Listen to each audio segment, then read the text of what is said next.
বুড়ির বাড়ি কোনটা? এই যে এটাই বুড়ির বাড়ি না, ভাঙ্গা? তার মানে এটা সেই 1400 বছর পুরানো বাড়ি। আল্লাহ আকবার। এই যে স্তরে স্তরে পাথর দিয়ে দিয়ে, চুনা মাটি নাকি এগুলা? না, এই যে মাটিগুলা কি মাটি? পাথর তো হুম। এই ঝালমুড়ি এই জায়গাও বিক্রি হয় কি ভাই? বাঙালি নাকি ভাই? বাঙালি ভাই? এই যে বাঙালি না হলে তো ঝালমুড়ির মজা কেউ বুঝবে না। এই নাকি বুড়ির বাড়ি।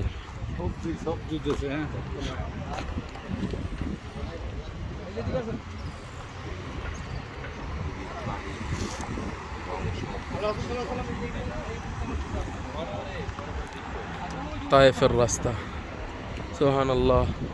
আল্লাহ রাসূলুল্লাহ রাস্তা, মসজিদে যাওয়ার রাস্তায় যেই বুড়ি আর কি কাটা দিত, যেই বুড়িকে নিয়ে এত ইতিহাস, আল্লাহ রাসূলুল্লাহ যার অসুস্থ হওয়ার পরে তাকে মানে আবার দেখতে যায়, যেই বুড়ি ওনারা তাকে মানে ক্ষতি করার পরও যার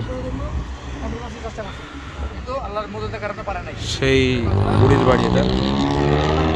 কই সেই পাথরটা কই?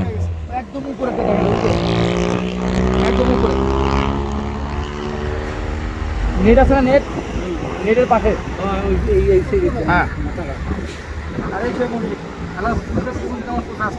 নিচের রাস্তা দিয়া ঘুরি কি করতো, ওই যে কাটা দিয়ে রাখতো, ওই যে কাটা গাছ, ওই এই যে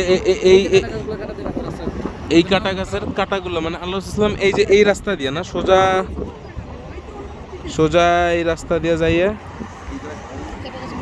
আল্লাহ রাসূলুল্লাহ এই যে এই মসজিদে নামাজ পড়তেন। দেখতে যাই একটু, এই সেই মসজিদ না? রিপন ভাই, এটা ঢুকতে দেয় ভাই? ঢুকতে দেয় না? এই সেই মসজিদ।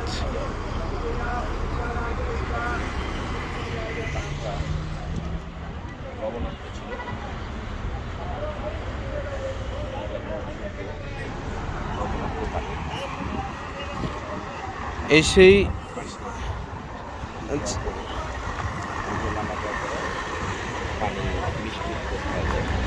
এটা সেই মসজিদ, তার ভিতরে কুকুর আছে। আমি চেষ্টা করবো কুকুরটার ভিডিও করার জন্য।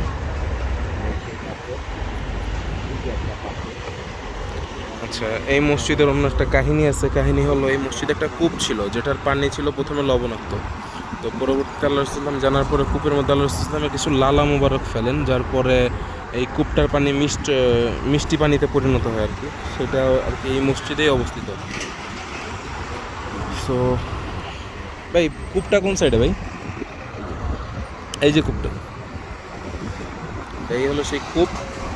এই মসজিদ দুটা পাশাপাশি, মসজিদের গেট দেখা যায় নাকি জানি না, ওই যে সামনে গেট। এই হলো সেই অবস্থা।